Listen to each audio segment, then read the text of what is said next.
मानना पड़ेगा एक माँ की जगह कोई नहीं ले सकता। मानना पड़ेगा क्या कार है। मानना पड़ेगा वो बहुत होशियार है। ऐसे जुमले हम अपने डे टू डे लाइफ यानी रोज़मर्रा ज़िंदगी में ज़रूर बोलते या सुनते हैं। इन जुमलों में हम कह रहे हैं मानना पड़ेगा। इसके लिए आपको यूज़ करना होगा इंग्लिश में हैव टू से।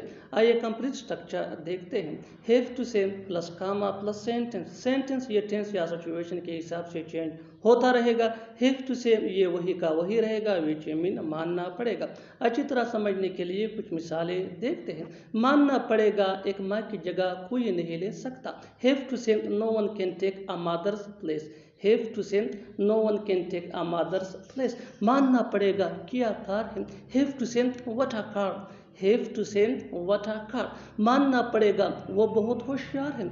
Have to say he is very smart. Have to say he is very smart. बिल्कुल हम इस स्ट्रक्चर को स्टेप बाय स्टेप फॉलो कर रहे हैं। आप भी इस फार्मूले की मदद से सीख सकते हैं, बना सकते हैं।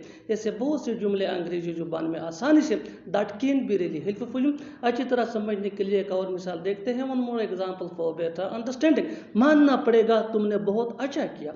मानना पड़ेगा तुमने बहुत अच्छा किया। Have to say you did so well. Have to say you did so well. और आखिर में ये सेंटेंस आपके लिए कमेंट सेक्शन में इसका जवाब ज़रूर देना। मानना पड़ेगा वो बहुत अच्छा खेलता है। मानना पड़ेगा वो बहुत अच्छा खेलता है। Subscribe to English PS for more advance English sentence structure. Thanks मानना।